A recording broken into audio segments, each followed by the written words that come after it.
अस्सलामुअलैकुम। ई education academy YouTube channel पर खुश आमदीद। इंशाल्लाह एक्सरसाइज 3.1 पार्ट डी हम सॉल्व करेंगे। इसके तमाम सवालात आपको इसी वीडियो में इंशाल्लाह देखने को मिलेंगे, क्वेश्चन नंबर 1 से लेकर क्वेश्चन नंबर 7 तक। तो चलिए इसको बाकायदा शुरू करते हैं। बिस्मिल्लाहिर्रहमानिर्रहीम। ये कह रहा है क्वेश्चन नंबर 1 में which of the following are the inverse variations, यानी इससे मुराद क्या है कि अब आपको इस एक्सरसाइज में इन्वर्स वेरिएशन या इन्वर्सली प्रोपोर्शनल के सवालात की प्रैक्टिस करवाई जाएगी। आपकी 9-10 में काफ़ी सारे सवालात डायरेक्टली इन्वर्सली प्रोपोर्शनल वाले आते रहते हैं, तो इसलिए आपकी प्रैक्टिस होगी।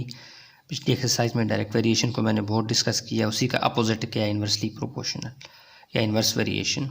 डायरेक्ट वेरिएशन में क्या होता था, जब हम एक क्वांटिटी को इंक्रीज़ करते थे, दूसरी क्वांटिटी जो उसके साथ रिलेशन में बंदी होती थी वो भी इंक्रीज़ होती थी। अगर हम डिक्रीज़ करते थे वहाँ पे भी डिक्रीज़ होना शुरू हो जाती थी वो अदर क्वांटिटी भी जो उसके साथ एक तल्लक बनाए हुई थी। तो अब क्या होगा कि दो क्वांटिटीज़ का आपस में रिलेशन होगा इस तरह का कि अगर एक को हम इंक्रीज़ करेंगे तो दूसरी क्या हो जाएगी, डिक्रीज़। उल्टा हो जाएगा, अपोजिट है यहाँ पे, यानी ज़िद है। जैसे वो एक जूरा नहीं होता जिसमें आप ऐसे बैठते हैं, एक तरफ एक बच्चा बैठता है, दूसरा वाला ऊपर चला जाता है, ये वाला नीचे आता है तो ये वाला ऊपर चला जाता है। यानी इस तरह का कॉन्सेप्ट है इसके अंदर कि अगर आप एक क्वांटिटी को, दो क्वांटिटीज़ जो आपस में रिलेशन में बंदी होंगी, रिलेशन के अंदर होंगी, रेशो होगा, उसमें एक को आप कम करेंगे यानी उसको डिक्रीज़ करेंगे वैल्यू को, तो दूसरी की इंक्रीज़ हो रही होगी। समझ आ गई? वाइस वर्सा ऐसे। तो आगे सवाल हल करेंगे, आपको खुद ही समझ आ जाएगा, इसलिए मैंने इसको ज़्यादा एक्सप्लेन नहीं किया। ये इतना आसान है कि सवालात के अंदर से गुजरते हुए आपको समझ आ जाएगी। डायरेक्ट वेरिएशन को बहुत एक्सप्लेन किया, उसका अपोजिट आप कर लें बस, ठीक है। तो इसको शुरू करते हैं, ऑलरेडी आपको ये कॉन्सेप्ट आता है। तो क्वेश्चन नंबर 1 में वो कह रहा है which of the following are the inverse variations, यानी 4-5 सवालात आपको दे रहा है। जस्ट आपको इनको पढ़ के, रीड करके, समझ के बताना है कि क्या ये इन्वर्स वेरिएशन हैं या नहीं है। सही है, या तो होंगे या नहीं होंगे, बात और तीसरी कोई चीज़ नहीं होगी, ठीक है। तो शुरू करते हैं, समझने की कोशिश करते हैं। ये कह रहा है the number of hours h required for a block of ice to melt and ambient temperature. सादा लफ्ज़ों में वो कह रहा है कि एक जो है वो जो जैसे गर्मियों में बेचते हैं ना, बर्फ़ के वो बड़े बड़े ब्लॉक्स लेकर बैठे होते हैं रोड के किनारे, आप लोग ख़रीदते होंगे, कभी ना कभी इत्तफाक हुआ होगा। तो वो जो आइस का जो ब्लॉक है वो कह रहा है कि उसके इर्द गिर्द जो टेम्परेचर है उसके साथ कौन सा रिलेशन बना रहा है। यानी ये तो सादी सी मिसाल है, आप देखें एक आइस का ब्लॉक है, बर्फ़ है जी, ये एक माहौल में पड़ी हुई है। एम्बिएंट टेम्परेचर से मुराद है कि सराउंडिंग का टेम्परेचर, दर्जा हरारत यानी टेम्परेचर, ठीक है। टेम्परेचर वो पूछ रहा है कि बर्फ़ और बर्फ़ के पिघलने का और टेम्परेचर का आपस में कौन सा रिलेशन है जो इर्द गिर्द मौजूद बर्फ़ पड़ी हुई है, सॉरी टेम्परेचर है, और ये बर्फ़ यहाँ पे किसी माहौल में पड़ी हुई है, किसी कमरे में या किसी भी एरिया में है। तो इसके इर्द गिर्द का जो माहौल है उसमें जो टेम्परेचर है, क्या टेम्परेचर बढ़ेगा तो बर्फ़ जल्दी पिघलेगी, आवर्स में बताएंगे, ठीक है। तो ये अंडरस्टूड है कि अगर हम टेम्परेचर को बढ़ाएंगे, मिसाल के तौर पर टेम्परेचर जो है वो 4 डिग्री सेंटीग्रेड है, तो अब जो है वो बर्फ़ पिघलेगी क्या, कितने घंटों में, 4 घंटों में। अगर टेम्परेचर मैं कर देता हूँ जी 6 डिग्री सेंटीग्रेड, अब जो बर्फ़ पिघलेगी कब, मीन टेम्परेचर आप बढ़ा रहे हैं, बर्फ़ जल्दी पिघलेगी, मतलब टाइम कम हो जाएगा, ये हो जाएगा 2 आवर्स। यानी मिसाल के तौर पर मिसाल दे रहा हूँ, यानी टेम्परेचर बढ़ रहा है और जो पिघलने की रफ्तार है, घंटे हैं, वो कम हो रहे हैं। समझ आ गई? इसी तरह अगर आप घंटों को बढ़ा देंगे, इसका मतलब आपको टेम्परेचर को कम करना पड़ेगा। तो ये कौन सा रिलेशन है, इन्वर्स रिलेशन। तो चूँकि वो पूछ रहा है कि इनमें से कौन सा इन्वर्स वेरिएशन है, तो हम इसके आगे लिख देंगे इट इज़ इन्वर्सली प्रोपोर्शनल या इन्वर्स रिलेशन। आप जस्ट लिख लें इन्वर्स रिलेशन, लिखते हैं इन्वर्स वेरिएशन, ठीक है। इसके आगे जैसे आपने एक लाइन में लिखना है, या यस कर दें तो भी ठीक होगा, इन्वर्स वेरिएशन हो गया। आगे चलते हैं अगले वाले को, यानी मैंने आपको ये बात समझा दी ना, माहौल, एम्बिएंट टेम्परेचर से मुराद क्या है, माहौल वाला टेम्परेचर, और बर्फ़ के पिघलने के लिए जो टाइम है वो घंटों में वो पूछ रहा है। आगे चलते हैं, केस 2 है जी, यानी सवाल नंबर 2 क्या है जी, the number of toys a child buy and their cost. एक बच्चा जो है वो खिलौने ख़रीदता है और उसकी कॉस्ट, क्या मतलब, यानी यहाँ पे ना कंडीशन क्लियर ही नहीं है, समझ ही नहीं आ रही क्या कहना चाह रहा है। यानी एक बच्चा है वो बच्चा तो कीमत ज़्यादा हो या कम हो तो उसकी मूड पे डिपेंड करता है और उसकी नेचर पे डिपेंड करता है कि वो कितने खिलौने लेता है। तो ये आपस में इनका रिलेशन है बिल्कुल वाज़ेह नहीं है, समझ से बाहर है, कंडीशन क्लियर नहीं है। तो इसलिए हम इसके बारे में कुछ नहीं कहेंगे। नॉट क्लियर या आप लिखते हैं यहाँ पे नॉट क्लियर, या आप लिखते हैं नॉट इन्वर्स वेरिएशन, बल्कि मेरा ख्याल है लिखते हैं नॉट क्लियर, या दूसरे लफ्ज़ों में नो इन्वर्स वेरिएशन, ये भी आप लिख सकते हैं। ठीक है, जस्ट आपने इसको समझना, क्लियर नहीं है ना कुछ भी कि लड़का खुद किस तरह का है। क्या पता उसका बाप अमीर हो तो वो बच्चे को जितना मर्जी है लेके दे दे खिलौने। क्या पता बच्चा है ही शरीफ, वो खिलौने ख़रीदना ही नहीं चाहता है, चाहे महंगे हो या सस्ते हों। तो यहाँ पे कुछ भी क्लियर नहीं। अगर आप बता दें आपका कोई छोटा कज़न या भाई हो और उसकी नेचर भी आपको पता हो, उसके हालात भी पता हो, फिर आप इसके बारे में कुछ राय कायम कर सकते हैं। तो ये जो क्वेश्चन नंबर 2 है ये क्लियर नहीं है, ये बिल्कुल मुबहम सा है, गैर वाज़ेह है, समझ नहीं आ रही इसकी, इसलिए हम यहाँ पे लिख देंगे नॉट क्लियर। आगे चलें। The number of pipe connections filling a water tank and the time taken to fill it, कि बहुत आसान सा है। सामने अगर आप इसको 2-3 दफ़ा पढ़ें तो आपको समझ आ जाएगी कि एक टैंक है, लेट्स सपोज ये टैंक है, इसमें आपने क्या करना है जी, पानी को फिल करना है, वाटर को। तो ये फिल होने में एक पाइप लगाएंगे तो शायद ये एक पाइप लगाएं तो शायद ये 2 घंटे में फिल हो। आप जो है इसमें 2 पाइप कर दें, 2 पाइप्स, तो अब ये 2 घंटे के बजाय कितने में फिल हो जाएगा, 1 घंटे में। समझ आ गई। पाइप बढ़ाएंगे तो पानी का टैंक जल्दी फिल हो जाएगा, यानी कम टाइम लगाएगा, कम घंटे लगाएगा। कम पाइप लगाएंगे तो ज़्यादा घंटे लगाएगा। पाइप कम कर रहे हैं, टाइम बढ़ रहा है, पाइप बढ़ा रहे हैं, टाइम कम हो रहा है। तो इसका मतलब है ये कौन सा है, ये इन्वर्सली वेरिएशन है, इन्वर्स वेरिएशन है, क्योंकि एक चीज़ बढ़ा रहे हैं दूसरी चीज़ कम हो रही है। तो यहाँ पे लिखते हैं इन्वर्स वेरिएशन। यार मैं बुक गंदी कर रहा हूँ आपके लिए, ठीक है, एक दफ़ा रिकॉर्ड हो जाएगी फिर मसला नहीं है। फिर आगे कह रहा है जी, the number of masons building a home and the number of days required to complete the home, यानी मिस्त्री और घर। कुछ मिस्त्री हैं जी वो लगे हुए हैं, ये मिसाल के तौर पर ये घर है जी, तो ये 4 मिस्त्री लगे हुए हैं, यानी 4 मिस्त्री अगर इस घर को बुलाएंगे 4 मैसन्स, तो ये घर जो है वो मिसाल के तौर पर 10 दिनों में बनता है। 4 मिस्त्री लगेंगे तो ये घर 10 दिनों में बन जाएगा। अगर मैं मिस्त्री बढ़ा दूँ, मैं कर दूँ जी मिस्त्री 8 कर देता हूँ, 8 मिस्त्री लगाऊंगा तो ज़ाहिर है अब ये घर जल्दी बन जाएगा ना, तो डेज़ क्या हो जाएंगे कम, तो ये बन जाएगा 5 डेज़।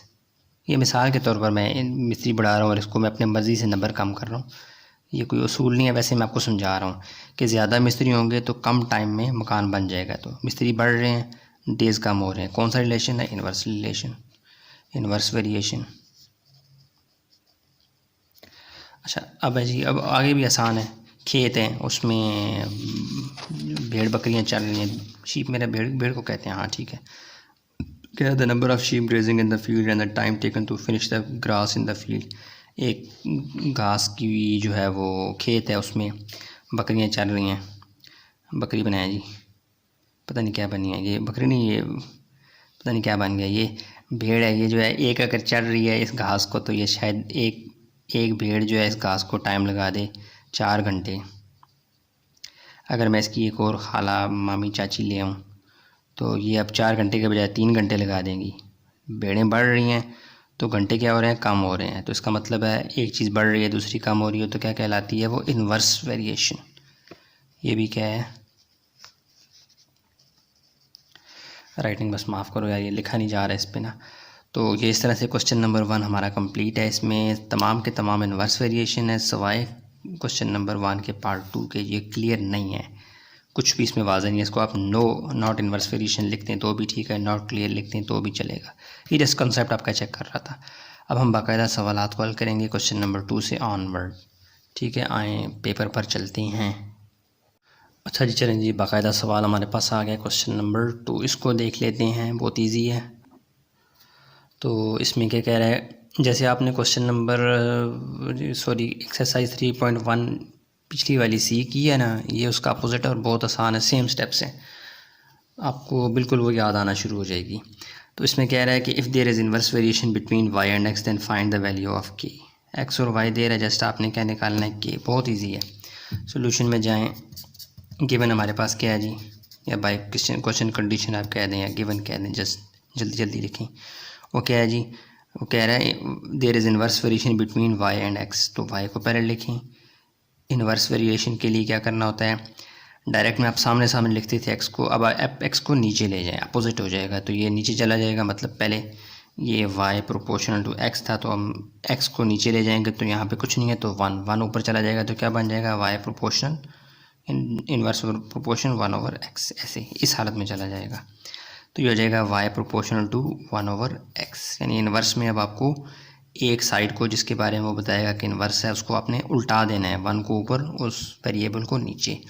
ये वाला साइन जब ख़त्म होता है आपको पता है इक्वालिटी आती है, और साथ में के भी आता है, और मल्टीप्लाई बाय 1/x, के मल्टीप्लाई बाय 1 क्या हो जाएगा, y is equal to k by x. ये काम की क्वेश्चन है, इसको आप कह दें क्वेश्चन 1। बस आपका क्वेश्चन सॉल्व होने वाला है। अब क्या करना है जी, आपने आपके पास गिवन है, x भी गिवन है, y भी गिवन है, आप डाल दें put x is equal to 120, y is equal to 1.5 in equation 1। बाज़ औक़ात में जस्ट 1 लिखता तो उससे मुराद भी क्या, इक्वेशन 1। इक्वेशन 1 जो है अपना नाम सुनते ही भागम भागम पहुंच जाएगी, तो हम उसमें डालेंगे वैल्यूज़, y की वैल्यू भी डालेंगे, x की भी, तो y की जगह खाना बना दें ब्रैकेट के, वैसे की वैसे, x की जगह उसको खाली कर दें, y की जगह क्या आ जाएगा 1.5, x की जगह 120, ठीक हो गया। अब ये 120 यहाँ डिवाइड हो रहा है, वहाँ जाके क्या हो जाएगा मल्टीप्लाई, ले जाएँ उधर, तो ये हो जाएगा 1.5 मल्टीप्लाई बाय 120 इक्वल टू के। अब इनको मल्टीप्लाई करवा दें, आंसर आ गया, ख़त्म। क्या आ जाएगा जी, 1.5 मल्टीप्लाई बाय 120, 180 आ गया, 180 इक्वल टू के। इसको सीधा करके लिखते हैं, के इस तरफ ले आए तो ये आ जाएगा के इक्वल टू 180। ये आपका क्या है जी, आंसर। कितना आसान है यार, इसमें कोई मुश्किल है ही नहीं। इसको क्या मैं रिपीट करूँ, ये गिवन था, इसको इक्वलिटी के साथ कांस्टेंट के ले आया, उसमें उसको रिलेशन 1 का नाम दिया, एक्स और वाई गिवन था वो डाला, मल्टीप्लाई डिवाइड किया, आंसर आ गया। अब देखते हैं नेक्स्ट क्वेश्चन नंबर 3। अच्छा जी, क्वेश्चन नंबर 3 आपके सामने उसकी स्टेटमेंट, वो कह रहा है y varies inversely as to x. Y inversely variation है, इन्वर्स प्रोपोर्शनल है एक्स के, वाई और एक्स की वैल्यू दे रहा है, फिर कह रहा है ये फाइंड करो। डेफिनेटली वो कह रहा है कि आप पहले के निकालो, उसके बाद मुझे ये 2 सवालात हल करके दो, क्योंकि इसमें के इन्वॉल्व होगा, कांस्टेंट इन्वॉल्व होगा। जैसे हमने एक्सरसाइज 3.1 सी की थी डायरेक्ट वेरिएशन वाली, सेम उसी की कॉपी है, थोड़ा सा इन्वर्स टेस्ट के साथ। सॉल्यूशन में जाएंगे, सबसे पहले हम ऐलान करेंगे हमारे पास गिवन क्या है जी, हमारे पास गिवन है जी y varies inversely as to x। इसको हम सिम्बॉलिकली कैसे लिखेंगे, y इन्वर्सली के लिए क्या करते हैं, जो उस तरफ y वेरीज इन्वर्सली x को नीचे ले जाएंगे, यहाँ x के नीचे कुछ नहीं है तो 1 उलट जाएगा, क्या हो जाएगा 1/x। तो हम क्या लिखेंगे यहाँ पर 1/x। प्रोपोर्शनलिटी का या वेरीज का साइन जब ख़त्म होगा तो क्या आता है इक्वालिटी, उसके साथ कांस्टेंट भी आएगा, मल्टीप्लाई बाय 1/x। के मल्टीप्लाई बाय 1 क्या हो जाएगा, y is equal to k by x. काम की इक्वेशन नंबर 1। ये हमें तमाम आंसर्स दे देगी, इतनी काम की चीज़ है ये, ठीक है। अब इसको क्या करना है आपने, अब आपने इक्वेशन 1 में ये वाले जो x और y गिवन है ये उठा के डालने हैं, ताकि आपके पास क्या आ जाए के। तो आप बोलें पुट x इक्वल टू क्या है जी 6, y क्या है जी 30 इन इक्वेशन 1। तो ऐसे करने से क्या होगा, इक्वेशन 1 आपके पास भागती भागती आ जाएगी। x और y की वैल्यू डालें, y की value equal to k by x की वैल्यू। y क्या है जी 30 और k क्या है 6, ठीक हो गया। अब ये 6 यहाँ डिवाइड है, वहाँ जाके क्या हो जाएगा मल्टीप्लाई, तो 6 0 ज़्यादा 60 180 आ जाएगा आंसर। क्या आ जाएगा, k की वैल्यू क्या आ जाएगी 180, ठीक हो गया। अब आपने ये k की वैल्यू यूज़ करनी है और आपका आंसर आ जाएगा। अच्छा, अब इन दोनों पार्ट्स में आप इन पार्ट्स को सिम्बॉलिकली लिखें। सिम्बॉलिकली कैसे, व्हेन करके कर लिखें, व्हेन x इज़ अननोन, कह रहे हैं ना वैल्यू फाइंड करो, तो अननोन है तो x इज़ इक्वल टू सवालिया निशान, और y क्या है जी आपके पास 35, ऐसे छोटी सी ऐसे हेडिंग बना लें। अब आप क्या करें, नाउ पुट, अब यहाँ पे जो x और y में से पता होगा वैल्यू वो उठा के आपने डालनी है, किसमें 1 में। देखें ये y की वैल्यू गिवन है 35, यहाँ ऊपर भी y की वैल्यू गिवन है 30। यार ये इससे मिक्स नहीं करना आपने, अब आप चूँकि उतर आए हैं क्वेश्चन नंबर 1 की तरफ, क्वेश्चन नंबर 3 के पार्ट 1 की तरफ। अब आपका फोकस यहाँ एक्स और वाई की वैल्यूज़ होनी चाहिए, ना कि पिछली एक्स और वाई, वो सिर्फ और सिर्फ के निकालने के लिए थी, जो आपके पास के निकल चुका है। अब उसका काम ख़त्म, उसको अब भूल जाएं, आप मिक्स नहीं करना।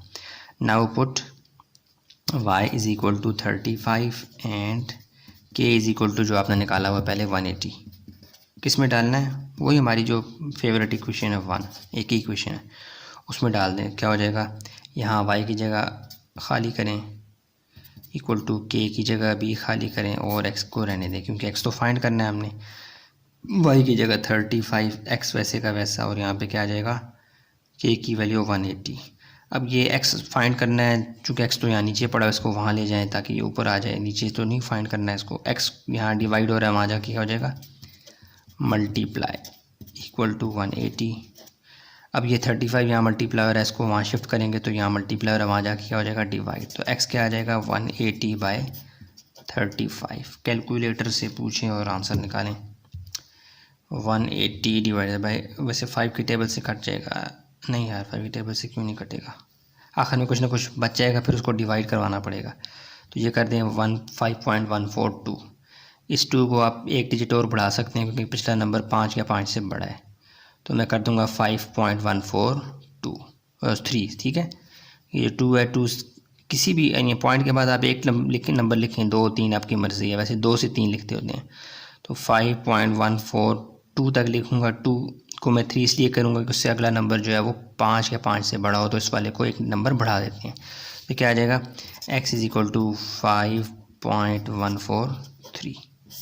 ये हमारे पास x आ गया, ठीक हो गया। अब हमने क्या करना है, यानी पेज 1, पेज 2 और ये पेज 3 है। अब हमने क्वेश्चन नंबर 3 का पार्ट 2 हल करना है, उसकी भी ऐसी हेडिंग बनाएं।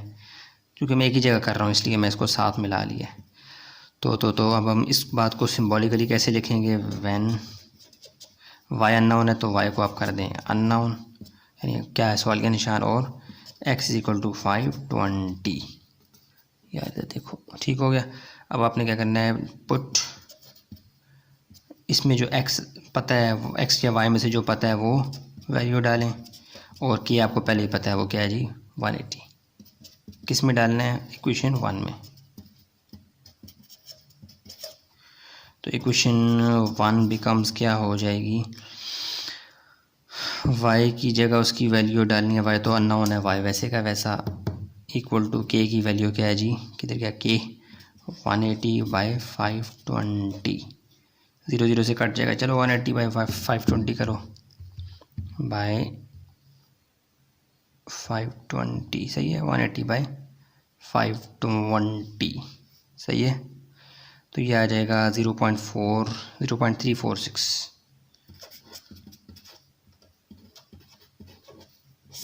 ये आपका क्या आ गया जी? आंसर। दोनों सवाल हल हो चुके हैं। यहाँ पे y की वैल्यू निकालनी थी क्वेश्चन नंबर 3 के पार्ट 2 में, वो आ गई। क्वेश्चन नंबर 3 के पार्ट 1 में x निकालना था, वो आ गया। इजी है ना? इसको एक दफ़ा मैं हल्का सा रिवाइज़ करवाता हूँ इसी सवाल को। देखिए आपके पास गिवन था कि y इन्वर्सली प्रोपोर्शनल है x के, तो हमने इसको x को नीचे ले गए, y प्रोपोर्शनल 1/x। इक्वलिटी का साइन आया, k आया, ये हटा तो k आया, k को मल्टीप्लाई 1 किया, ये आ गया। इसको इक्वेशन 1 का नाम दिया। ऑलरेडी क्वेश्चन में हमें एक दफ़ा x और y गिवन था, ताकि आप किसको निकाल सकें? k को। x और y डाला, इक्वेशन 1 में k आ गया। अब हमारा काम आसान हो गया। अब हम क्वेश्चन नंबर 3 के पार्ट 1 की तरफ बढ़े, ठीक है। उसमें हमने क्या किया जी? हमने कहा when x is this one, y is this one. अच्छा, एक और बात है, अगर आप क्वेश्चन नंबर 3 के पार्ट 1 पार्ट 2 को अलग अलग ऐसे पेज पे करना चाहेंगे ना, सेपरेट करके, तो फिर इसको करने के लिए आपको ये स्टेप दोबारा करना पड़ेगा। इसको करने के लिए ये स्टेप, यानी इस क्वेश्चन नंबर 3 के पार्ट 1 को अगर आप एक अलग सेपरेट के तौर पर ट्रीट करके कर रहे हैं ना, फिर ये स्टेप्स आपको इसके लिए भी करने पड़ेंगे अलग पेज पे, फिर ये स्टेप्स जो हैं इसके लिए भी करने पड़ेंगे, ठीक है। मैंने इसको एक ही पेज पे कर दिए हैं, ऐसे कि बिल्कुल ठीक है, बिल्कुल एक्यूरेट है। अगर आपको क्वेश्चन नंबर 3 पेपर में आए और जस्ट क्वेश्चन नंबर 3 का पार्ट 2 आए, तो अब आपने इसके लिए ये भी निकालना होगा, ठीक है। ये वाला जो पोर्शन है ये इन दोनों पार्ट्स के लिए यकसां है, एक जैसा है। अच्छा, अब क्या हो जाएगा? इसको आप बात को हमने लिखा है the value of x find करना है, तो व्हेन हमने कहा जी x अननोन है, y क्या है 35। इस लाइन को हमने सिम्बॉलिकली ऐसे लिखा, और फिर इसमें से y की वैल्यू और k जो नाउन था वो हमने इक्वेशन 1 में डाले। ऐसा करने से x हमारे पास आ गया। ऐसे ही इस लाइन को, इस क्वेश्चन को हमने सिम्बॉलिकली कैसे लिखा कि y की वैल्यू निकालेंगे तो y इज़ इक्वल टू सवालिया निशान, x इज़ इक्वल टू 520 और k पहले से पता है, ये उठा के डाल दिया इक्वेशन 1 में, मल्टीप्लाई डिवाइड ही किया, आंसर आ गया 0.346। ये क्वेश्चन नंबर 3 के दोनों पार्ट्स आपके सामने हैं। अब देखते हैं क्वेश्चन नंबर 4। हाँ जी, क्वेश्चन नंबर 4 आपके सामने बहुत ही आसान सवाल है। वो कह रहा है जी, अब जिसने एक्स वाई को बदल दिया है, खाली नाम बदल दिया, बाकी मेथड वही है। N inversely varies to m and if n is this one, m is this one, find the value. बहुत आसान है यार। कैसे सॉल्यूशन में जाके आपने सबसे पहले जो आपको गिवन है उस बात का ऐलान करें। गिवन क्या है जी आपके पास? वो कह रहा है n inversely varies to m है, एन इनवर्सली वेरीज है एम के, जो शुरू में आएगा उसको। अच्छा ये देखें, n inversely varies to m है, इसको आपने ऐसे नहीं कर देना एम को पहले एन को बाद में, तरतीब सेम रखनी है। N inversely varies to m है तो एन को पहले लिखें, प्रोपोर्शन का sign, varies to m, inversely varies to m, तो अब एम को आप ले जाएं नीचे, ठीक हो गया। अगर ये होता है डायरेक्टली वेरीज टू एम तो हम एम को नीचे ले जाते, ऊपर ही रखते। इनवर्सली बोला तो अब इसको नीचे ले जाएंगे। अब इस साइन को ख़त्म करेंगे तो वेरीज के साइन को या इनवर्स प्रोपोर्शन के साइन को, तो ये क्या आ जाएगा? इक्वालिटी, और कांस्टेंट के भी आ जाएगा multiply by 1/m। 1 multiply by के क्या आ जाएगा? इक्वल टू के बाय एम। काम की शय इसको बंद कर दें इक्वेशन 1 में। अब आपका काम बहुत आसान होता जा रहा है। अब उसने आपको लाजमी तौर पे के फाइंड करने के लिए ये पहली दफ़ा एन और एम की वैल्यूज़ दी होंगी, और वो दी हैं, वो क्या है? N m. उठा के डालें, put n is equal to 8.5, m is equal to 7 in equation 1। ठीक हो गया। तो एन और एम डालें, एन की वैल्यू यहाँ पे डालें, के तो नहीं पता, वही तो फाइंड कर रहे हैं। एम की वैल्यू यहाँ, एन की वैल्यू क्या है? 8.5, एम की वैल्यू क्या है? 7 यहाँ डिवाइड हो रहा है, वहाँ जाके क्या हो जाएगा? मल्टीप्लाई। तो के की वैल्यू यहाँ ऊपर लिख देते हैं। कैलकुलेटर को बुला लें।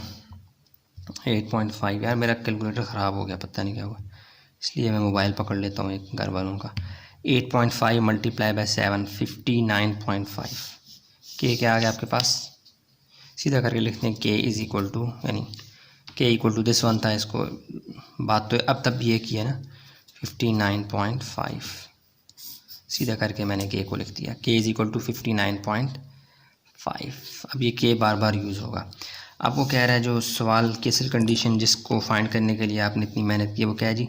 Find the value of M when N is this one. अब हम इसको सिम्बॉलिकली कैसे लिखेंगे? When N is equal to 13, then find क्या करो? एम फाइंड करो। इसको आप ऐसे छोटी सी हेडिंग भी बना लें बेशक।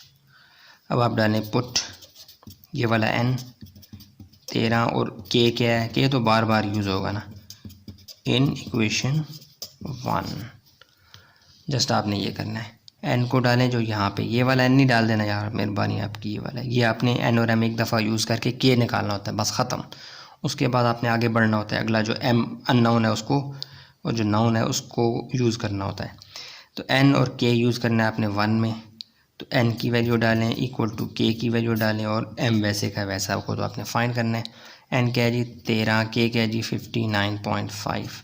एम यहाँ डिवाइड हो रहा है, वहाँ जाके मल्टीप्लाई हो जाएगा, तो 13 ज़रब M is equal to 59.5। M को हमने फाइंड करना है, एम यहीं रहेगा, 13 यहाँ मल्टीप्लाई हो रहा है, वहाँ जाके क्या हो जाएगा? डिवाइड। कैलकुलेटर से पूछें 59.5 डिवाइडेड बाय 13, तो आ जाएगा 4.576। देखें ये 6 या 7 तक लिखें तो आप इसको एक नंबर और बढ़ा सकते हैं। 4.57 तक जाना चाहें तो ये 5 या 5 से बड़ा है, इस नंबर को हम एक डिजिट और बढ़ा सकते हैं 4. ये आप कंफ्यूज होते हैं, 3 डिजिट लिख दिया करें, खलास, परेशान होने की ज़रूरत नहीं है। 4.576 लिखते हैं, आपका आंसर बिल्कुल ठीक है। लेकिन अगर आप शॉर्ट करना चाहें, 4.57 तक जाना चाहें, तो 7 को एक डिजिट और बढ़ा दें, क्योंकि उसके बाद जो एक नंबर है वो 5 या 5 से बड़ा है। तो ये हम कर देंगे 4.58।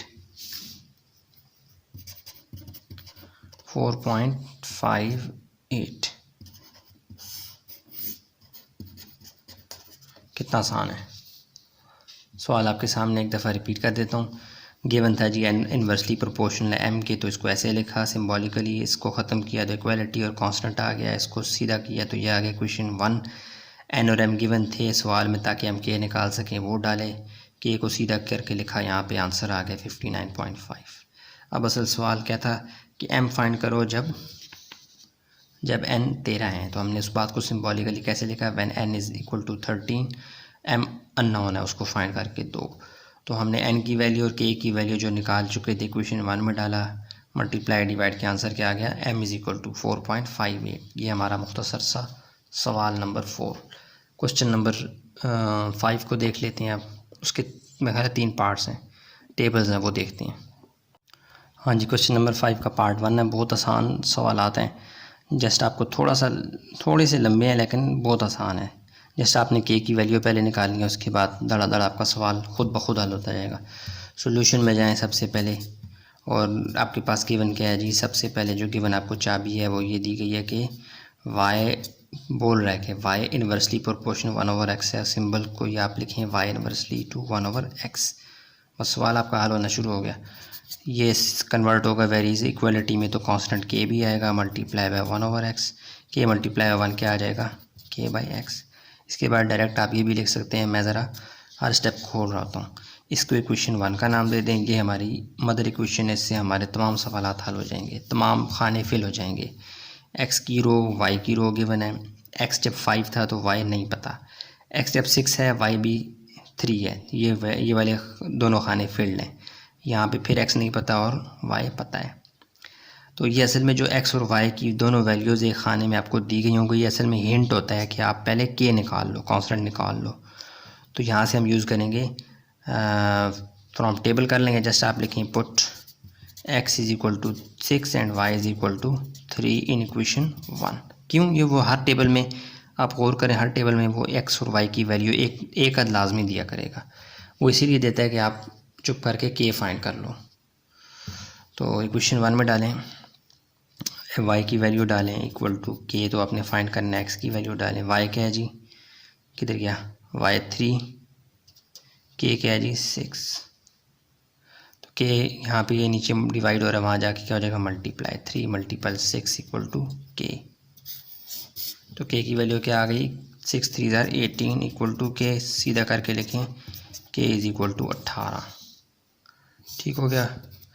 अब हमारे पास क्वेश्चन काफ़ी हद तक सॉल्व हो गया है। अब क्या करना है, अब आपने एक्स और वाई पहले कॉलम छोड़ के दूसरे कॉलम पे आना है। यहाँ पे इस बात को आपने खाने में जो लिखी है इसको आप लिखें when x is equal to, ये देखो 5 है ना, और वाई आपको नहीं पता, खाना खाली है मतलब अननोन।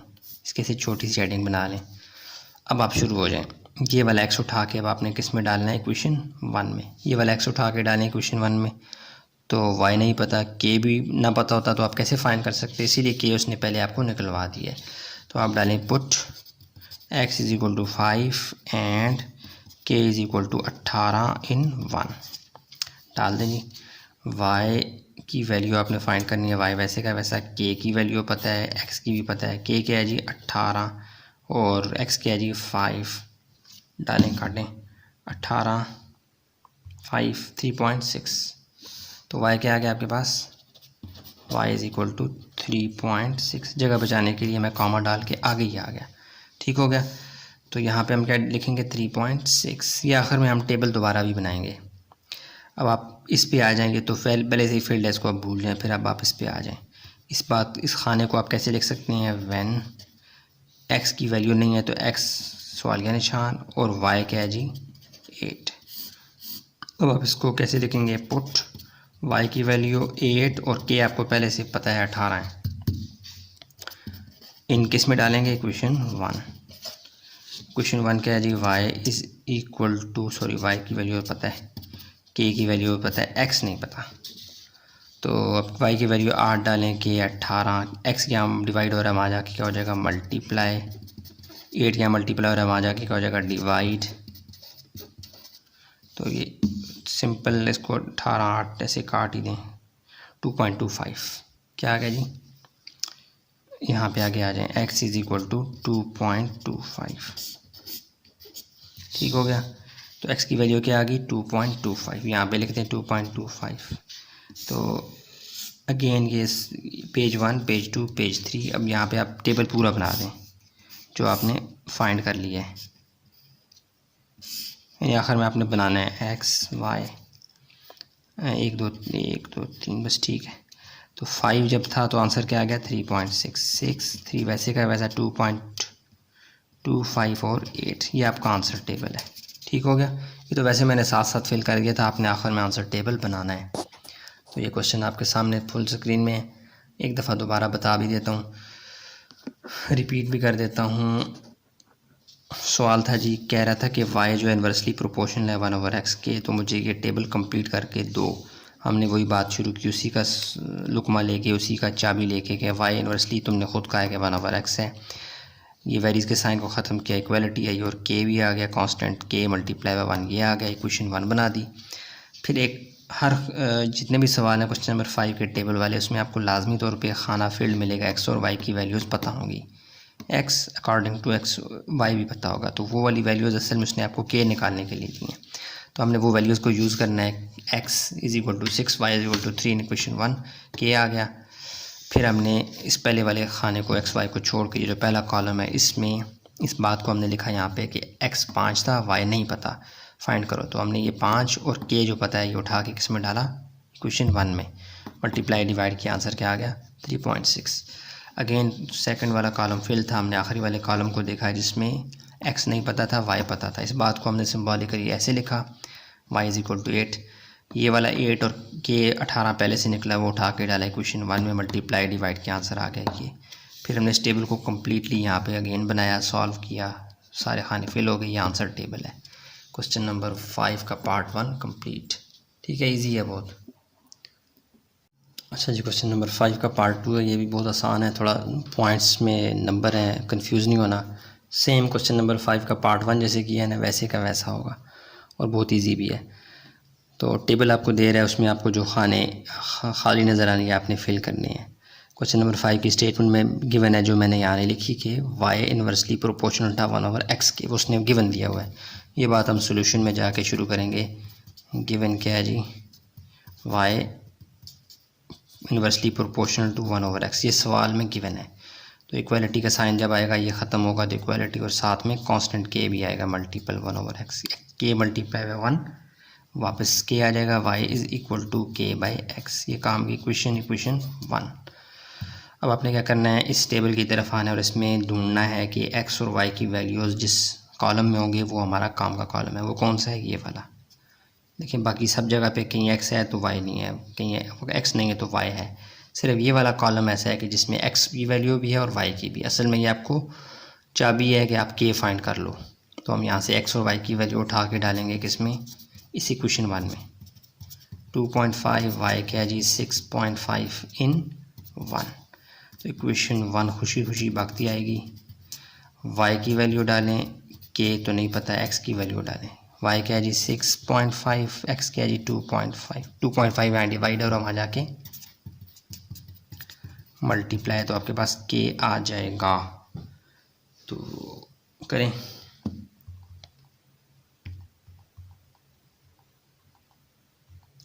$16.25 सीधा करके लिखें तो क्या आ जाएगा, k = 16.25। अब आगे चलते हैं, देखते हैं इसको कैसे हल करना है। अब क्या करना है, अब आपने पहले वाले कॉलम को छोड़ के, वो तो x y है, वो तो जस्ट आपको तारफ़ करवा रहे हैं कि ऊपर वाली लाइन x है, नीचे वाली y है।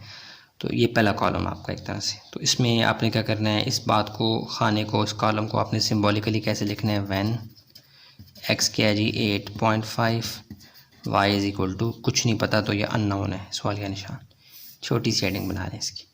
अब इसके लिए क्वेश्चन को सॉल्व करेंगे, x पता है, y नहीं पता, यहाँ पे x डालेंगे और k की वैल्यू आपको निकाल चुके हैं वो डालेंगे, y आ जाएगा। तो आप डालें पुट x = 8.5 और k क्या है जी 16.25 यानी 16.25 इन 1 डाल दें, क्या आ जाएगा, इक्वेशन 1 क्या बन जाएगी, हाजिर हो जाएगी। y की वैल्यू नहीं पता, y = k की वैल्यू पता है, डालें, x की वैल्यू पता है, डालें, के क्या है जी 16.25 8.5 डिवाइड करें आंसर आ गया।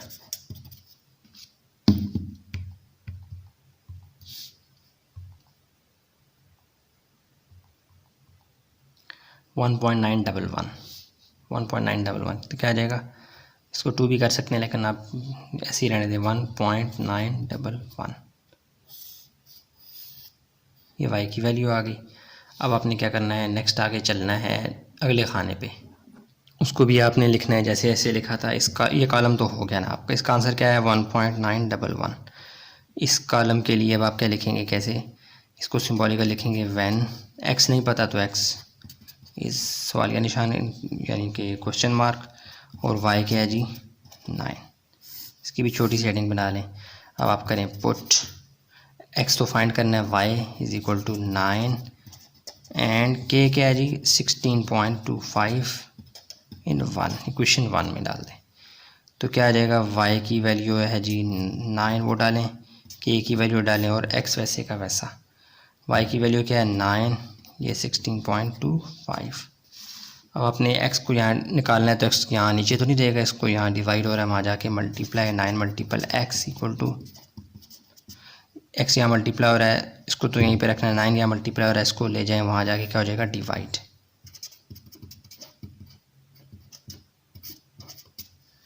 अब कैलकुलेटर को बुला लें, 1.805 1.81 कर दें या 80 भी कर दें तो भी चलेगा। 3 डिजिट लिखते हैं 1.805, ज़्यादा डिटेल में ना जाएं। 1.805 ठीक हो गया, यार जगह ख़त्म हो रही है। अगले पेज पे जाता हूँ यार, नया पेज ले जाते हैं, 1 मिनट रुको। हाँ जी, अब ये क्वेश्चन नंबर ये 2 का ये वाला कॉलम भी हो गया, ये वाला कॉलम भी हो गया। इसकी जगह क्या आ जाएगा 1.805, और ये वाला कॉलम वैसे ही फील्ड है, ये वाला करेंगे। अब इसको कैसे लिखेंगे हम, यहाँ पे लिखेंगे हम, यहाँ पे when x is equal to 7 then y is equal to find करना है, y खाली है ना, फाइंड करना है, ये सवाल का निशान। इसकी छोटी सी हेडिंग बना लें। अब आप करें put x is equal to 7 and k क्या है जी 16.25 इन इक्वेशन 1। इक्वेशन 1 बिकम्स क्या हो जाएगी, वो क्या थी, y is equal to k by x. तो वैल्यू डालें, y क्या है जी नहीं पता, k की वैल्यू क्या है जी वो पता है, x की वैल्यू पता है वो डालें, k क्या है जी y क्या है 7। डिवाइड करें सिंपल,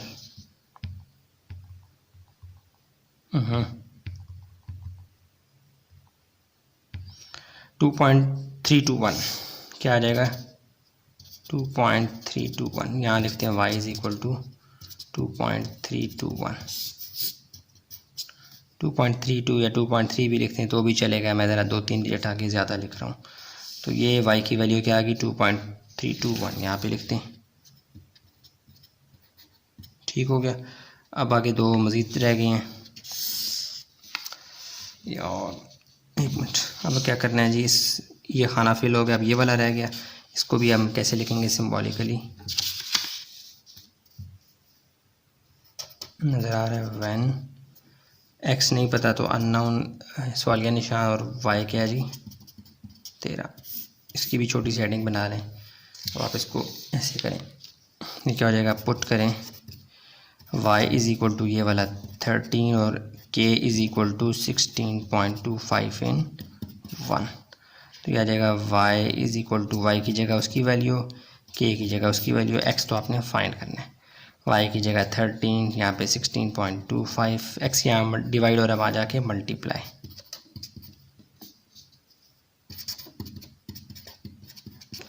यहाँ मल्टीप्लाई हो रहा है वहाँ जाके डिवाइड।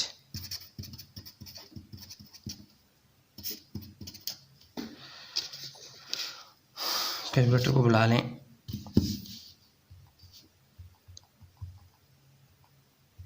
ये आ जाएगा 1.25। तो x की वैल्यू क्या आ जाएगी 1.25। y जब 13 था तो x क्या आ गया 1.25। उठा के डाल दें टेबल में, बाद में अलग से टेबल भी बनाएंगे। 1.25 ये आ गया। अब ये लास्ट वाला है, इसको हम सिंबॉलिकली कैसे लिखेंगे? एक्स पता है तो हम लिखेंगे when x is 6.5 then y is, ये नहीं पता, खाली है, इसकी भी छोटी सी हेडिंग बना लें। अब आप put x is equal to 6.5, k आपको पता है 16.25 इन 1, तो वाई की वैल्यू फाइंड करनी है, वाई इज़ इक्वल टू के की वैल्यू आपको पता है, ये क्वेश्चन 1 को लिख रहा हूँ मैं, और एक्स की वैल्यू पता है डालें, एक्स की के क्या है जी 16.25, एक्स क्या है जी 6.5, जस्ट डिवाइड करवाना, आंसर आ गया।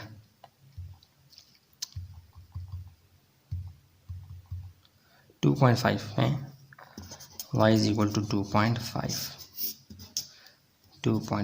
खाना फिल हो गया, नहीं हो गया सारे? अब इसको आप फाइनल टेबल की फॉर्म में लिखें, इसको यहाँ पे आप टेबल बना लें, अच्छा सा प्यारा सा ये वाला आंसर टेबल, एक्स वाई 1 2 3 4 5 6 है, तो 1 2 3 4 5 6 बन गए, 1 2 3 4 5 4, ठीक है। तो अब बन जाए 8.5 1.911 1.805, मैं यहाँ से देख के लिख रहा हूँ, सॉरी यार ये बाहर हो गया, सॉरी कैमरा बाहर हो गया, तो यह आ जाएगा 9 2.5 6.5 7 2.321 1.25 13 6.5 2.5। देखें पॉइंट के बाद ज़्यादा शायद मैंने लिख दी है, मुझे अब पता नहीं है बुक में क्या है, तो कंफ्यूज नहीं होना, पॉइंट के बाद थोड़े बहुत नंबर आगे पीछे हो सकते हैं, उससे आपने कंफ्यूज नहीं होना। लेफ़्ट साइड पे जो नंबर है इसको देखना, ये सेम यही होगा, ठीक है। ये आंसर टेबल हमारा आ गया। एक दफ़ा क्वेश्चन को मैं रिपीट कर देता हूँ, सारा सवाल बल्कि पहले एक दफ़ा देख लें। ये सारा सवाल, ये पेज 1 है, ठीक छू, और ये पेज 2 है, सारा आ गया नज़र, और ऊपर हो जा, अब आपको नज़र आ गया होगा सारा। अब मैं एक दफ़ा रिपीट भी कर लेता हूँ। अच्छा, क्वेश्चन क्या था जी हमारे पास? क्वेश्चन नंबर 5 का पार्ट 2 है, इसमें टेबल था जहाँ पे जो ब्लैक में लिखा हुआ है, ये खाली खाने थे, ये हमने फाइंड करने थे। गिवन क्या था? Why this one. इसको मैंने सिंबॉलिकली लिखने के बाद जब इस साइन को ख़त्म किया, इक्वालिटी और कांस्टेंट आ गया, इसको जब सीधा किया तो ये बन गया, क्वेश्चन 1 नाम दे दिया। एक खाना ऐसा होता है जिसमें एक्स और वाई मालूम होते हैं, वो आपको असल में कांस्टेंट निकालने के लिए दिया जाता है, तो हमने उसी एक्स और वाई इसको यूज़ किया, एक्स और वाई को क्वेश्चन 1 में, तो हमारे पास के आ गया।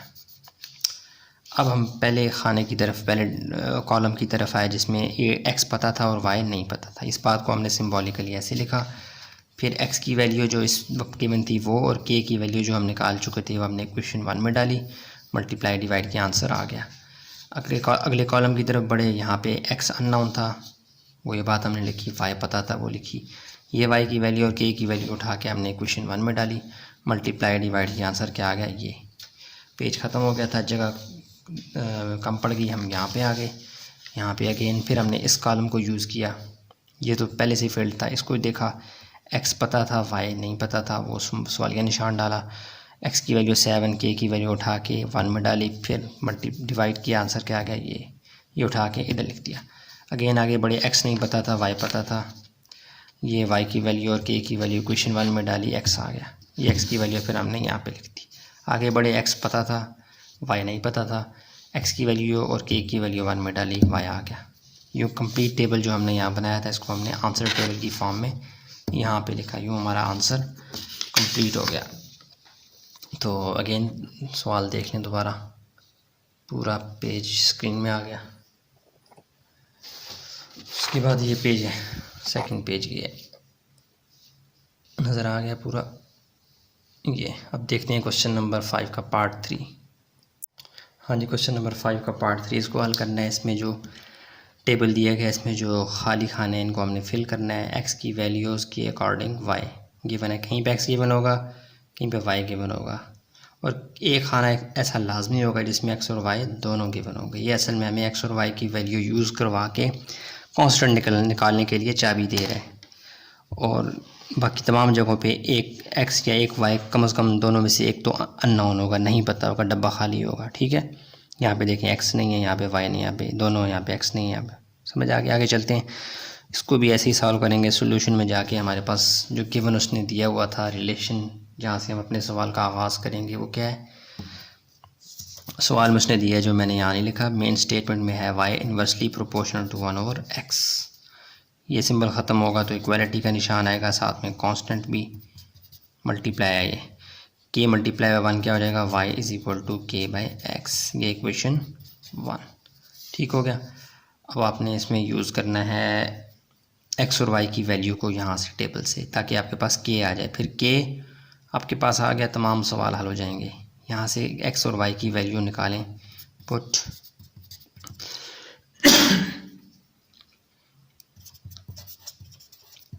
इन इक्वेशन 1 y की वैल्यू y की वैल्यू डालें, क्या है जी 8.6, x क्या है जी 2, x 2 है, y 8.6 है। ये उठा के मैंने यहाँ पे डाल दिया। अब ये 2 यहाँ डिवाइड हो रहा है, वहाँ जाके क्या हो जाएगा, मल्टीप्लाई। ठीक हो गया। तो मल्टीप्लाई करें, आंसर आ जाएगा कि 17.2। ये इसको आप लिखें सीधा करके,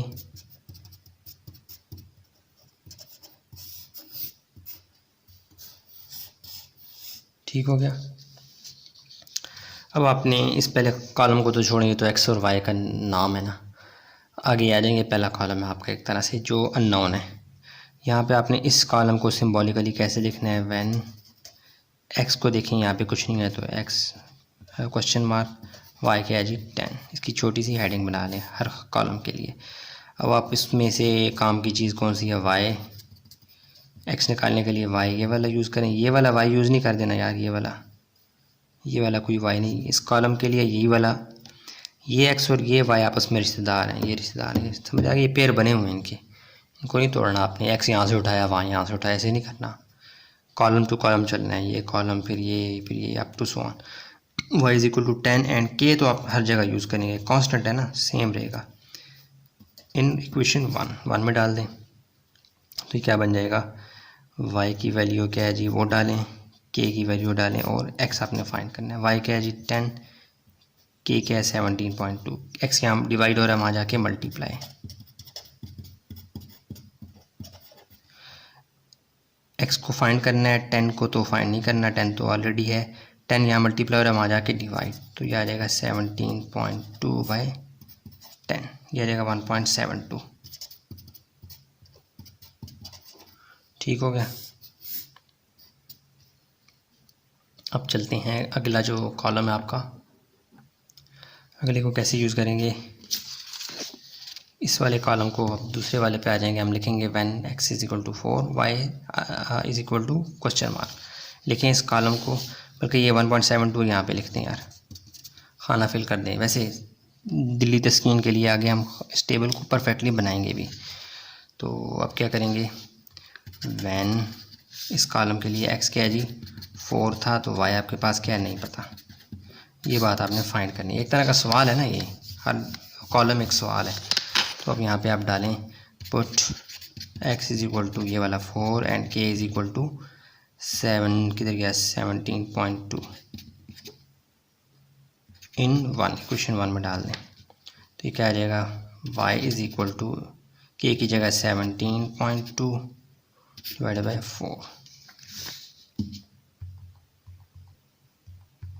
4.3। तो y आपके पास क्या आ गया,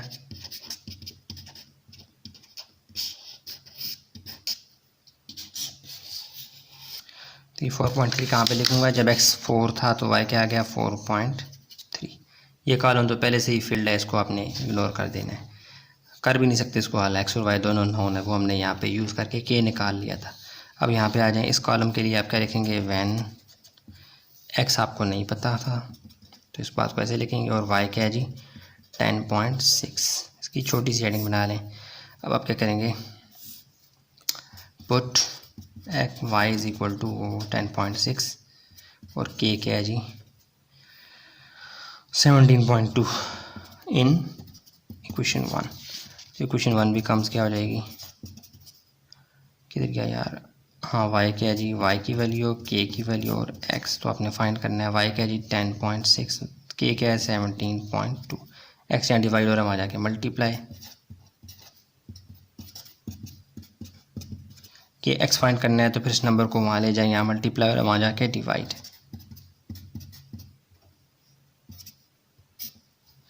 क्या हो जाएगा 10.6,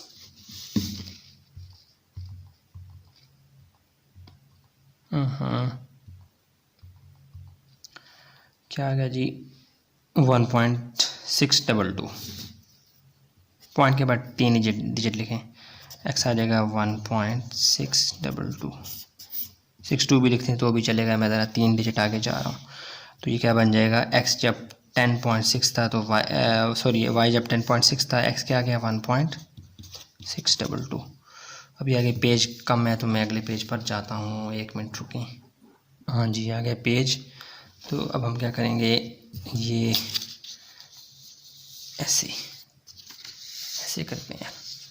अब ये 2 कॉलम रह गए हैं, ये वाला और ये वाला, इसमें ऊपर एक्स होता है नीचे वाई। इस कॉलम को अब क्या लिखेंगे, वैन एक्स 12 था तो वाई हमें नहीं पता, मतलब वाई फाइंड करना है। तो put x is equal to 12 और के आपको पता है 17.2 इन इक्वेशन 1।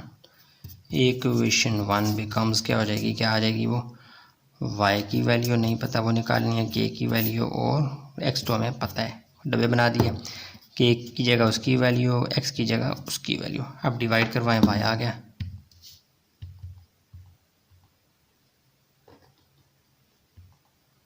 1.3, तो 1.43 लिखते हैं just. y is equal to क्या आ जाएगा, ठीक हो गया सेंटीमीटर। तो जब x 12 था तो y क्या आ गया 1.43। अब लास्ट वाला है, इसको यहाँ आगे लिख देते हैं, वैन ये वाला, वैन x नहीं पता तो क्वेश्चन मार्क, y क्या है जी 13.2, put y is equal to 13.2 और k आपको पता है 17.2 इन इक्वेशन 1। इक्वेशन 1 बिकम्स क्या हो जाएगी, y की वैल्यू इक्वल टू k की वैल्यू डिवाइडेड बाई x। तो आपने फाइंड करना है, y क्या है 13.2, k 17.2, x यहाँ डिवाइड है वहाँ जाके मल्टीप्लाई। तो क्या हो जाएगा 17.2 यहाँ मल्टीप्लाई और वहाँ जाके डिवाइड।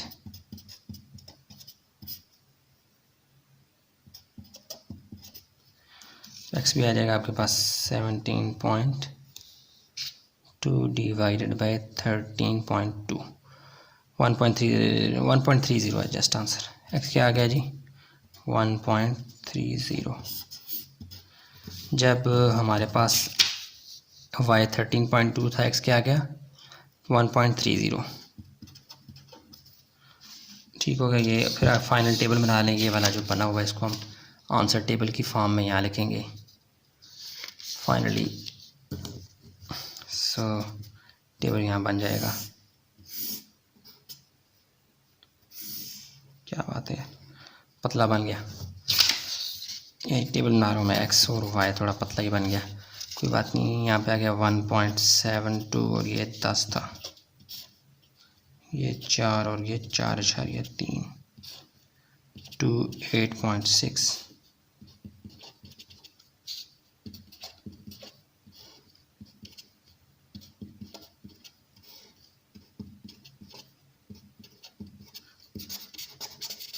आंसर टेबल आपने आखिर में बनाना है ऐसे, वही टेबल जो हमने फिल कर लिया था वो मैंने यहाँ पे लिख दिया, ठीक हो गया। अब क्वेश्चन को एक दफ़ा मैं दोबारा आपको दिखाता हूँ फुल। ये पेज 1 है, उसके बाद मैंने ये पेज 2 किया, ठीक हो गया। अब क्वेश्चन को एक दफ़ा रिपीट कर लेता हूँ जल्दी से। टेबल हमारे पास गिवन था जिसमें हमने क्या करना था, जो ये ब्लैक मार्कर से लिखे हैं ये अननोन थे, ये खाली थे, ये हमने फिल करने थे। तो गिवन था जी y इनवर्सली ये 1/x के, हमने इसको कन्वर्ट किया इक्वेशन में, तो ये बन गया इक्वेशन 1 नाम दे दिया। फिर टेबल की तरफ गए और उसमें देखा कि एक्स और वाई जो कि पहले से फिल्ड हों वो वाले खाने, वहाँ से एक्स और वाई का डाटा निकाल के इसमें डाला, के निकल आया। अब ये के बार बार यूज़ हो रहा है। फिर हम पहले कॉलम की तरफ बढ़ गए, एक्स और वाई को छोड़ के। ये पहला कॉलम बनता है वैल्यूज़ के हिसाब से। यहाँ से एक्स और वाई को हमने क्या लिखा, एक्स अननोन था तो हमने लिखा एक्स इज इक्वल टू सवालिया निशान question mark, y is equal to 10। Y की वैल्यू यहाँ से और के की वैल्यू ये जो पहले निकली ये उठा के 1 में डाली, मल्टीप्लाई डिवाइड के आंसर आ गया ये।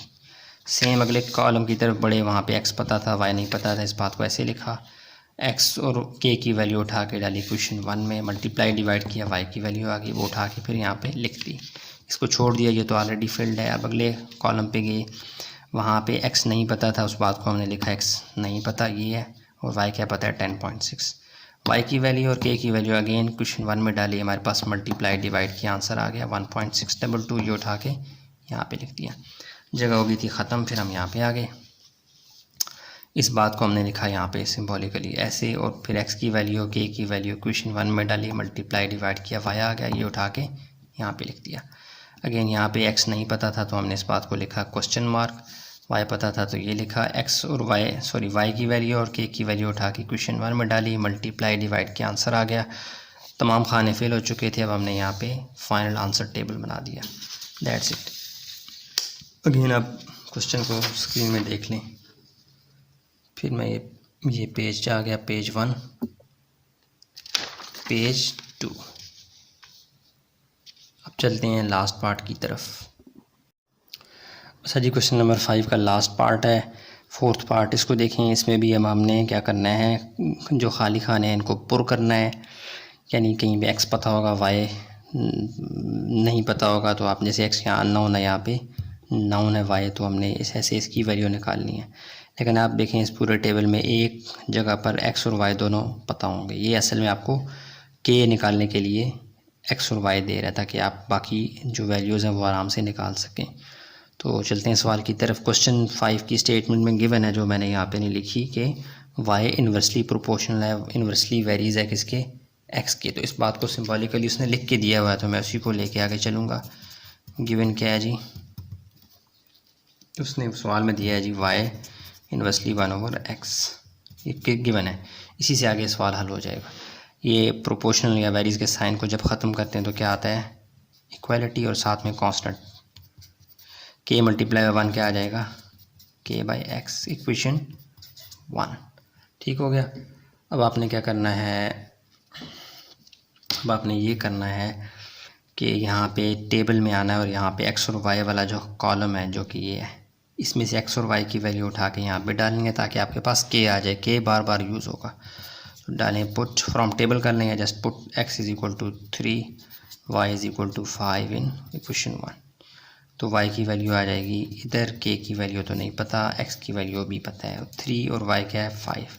3 यहाँ डिवाइड हो रहा है, वहाँ जाके multiply, 5 multiple 3 equal to k। तो और करके लिखेंगे, k की वैल्यू क्या आ जाएगी 15, 5 3 ज़ार 15। अब आपने आगे चलना है।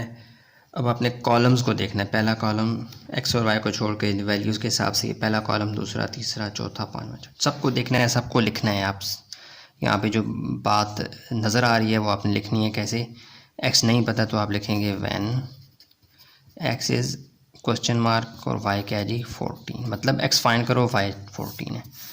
हेडिंग सी बना लें, और अब आप लिखें put y is equal to 14 and के लाजमी आपने यूज़ करना है, वो क्या 15। किस में यूज़ करना है, वही हमारी जो मेन इक्वेशन है 1। तो इक्वेशन 1 बिकम्स क्या हो जाएगी, y की वैल्यू इक्वल टू k की वैल्यू, और x तो आपको नहीं पता, y क्या है जी 14, k है जी 15। x यहाँ डिवाइड हो रहा है, वहाँ जाके मल्टीप्लाई, x को अकेला करना है, 14 यहाँ मल्टीप्लाई हो रहा है, वहाँ जाके डिवाइड। तो कैलकुलेटर से पूछ लें, 15 डिवाइडेड बाई 1.07, 2 ही लिखें डिजिट, या आगे 3 लिखते हैं, मर्ज़ी आपकी। मैं 2 लिखता हूँ 1.07, कभी 2 लिखता हूँ कभी 3, आप भी मर्ज़ी है लिखें, कोई इतना बड़ा फ़र्क नहीं पड़ता। तो ये आ गया, x की वैल्यू पता लग गई। अब आपने किस बात को लिखना है, अगले ये वाला कॉलम फिल हो गया। एक्स जब वाई जब 14 था तो एक्स क्या आ गया 1.07 फिल कर लें ताकि आखिर में हम फाइनल टेबल बना सकें इसको देख के। अब आप करें इस बात को, अब कॉलम को कैसे लिखेंगे, एक्स पता है वाई नहीं पता, तो आप लिखेंगे when x is 9 y is equal to question mark. अब आप लिखेंगे put x is equal to ये वाला 9 और के आपको पता है पहले से पता है वो 15 इन 1 इक्वेशन 1 में डाल दें। तो y की वैल्यू अब जाननी है, y इज़ इक्वल टू के की वैल्यू डालें और x की, के क्या है जी 15, x क्या है 9, तो यूँ आपके पास y भी आ जाएगा 15 1.66। ये नंबर 6, इसके बाद 6 सारे हैं, 5 या 5 से बड़ा अगले को बढ़ा देते हैं पॉइंट के बाद, तो ये वाला 6 जो है 5 से बड़ा है, इसको मैं कर दूंगा 1.7, तो y आ जाएगा 1.7 या 1.666 भी लिखते हैं तो भी चलेगा यार, ठीक हो गया। ये आ गया, जब x 9 था y क्या आ गया 1.7। अब आप इस कॉलम को तो नहीं लिख सकते, ये ऑलरेडी फिल्ड है, इस पे आ जाएं।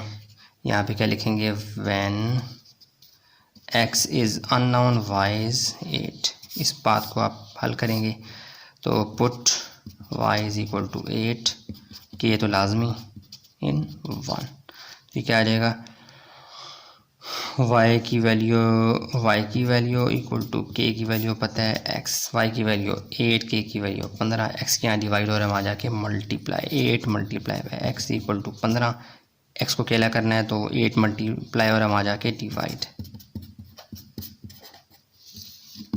तो क्या आ जाएगा 1.875।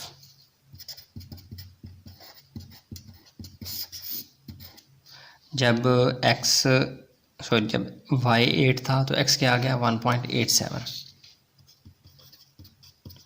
अब इन दो को जगह ख़त्म है तो मैं अगले पेज पे जाता हूँ, यहाँ पे आ जाए। इस बात को अब मैं क्या लिखूँगा, यहाँ पे इस कॉलम को क्या लिखूँगा, व्हेन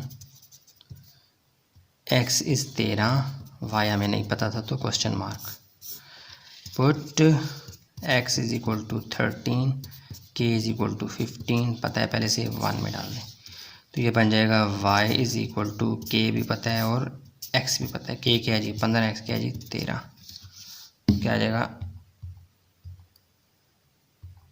1.15 कर दें या 1.15, दो ही डिजिट आगे जाएं, 1.15। जब x 13 था तो y क्या आ गया 1.15। अब लास्ट वाला है जहाँ पे x नहीं पता, y क्या है जी 4, put y is equal to 4, k is equal to 15 in 1, तो इक्वेशन 1 बिकम्स क्या हो जाएगी, y is equal to k by x, y क्या है 4, k क्या है 15, x यहाँ डिवाइड हो रहा है वहाँ जाके x को अकेला करना है, 4 यहाँ मल्टीप्लाई हो रहा है वहाँ जाके डिवाइड,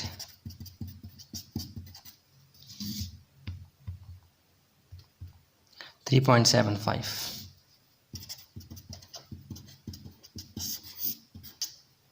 जब x y 4 था x क्या आ गया 3.75, ठीक शू। अब क्या करना है, फाइनल टेबल बनाना है, सो फाइनल टेबल क्या आ जाएगा, फाइनल टेबल विल बी है, फाइनल टेबल कुछ भी कर लें आप या जस्ट टेबल बना दें तो भी चलेगा।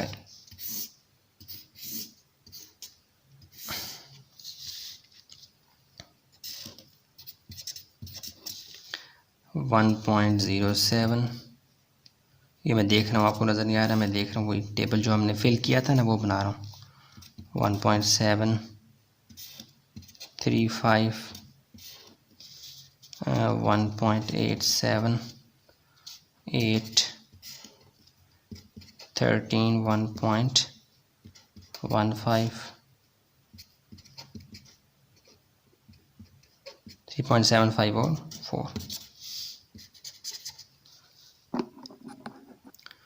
तो मैं आपको सवाल एक दफ़ा दिखा देता हूँ, फिर रिपीट भी कर दूँगा, टेंशन ना लो।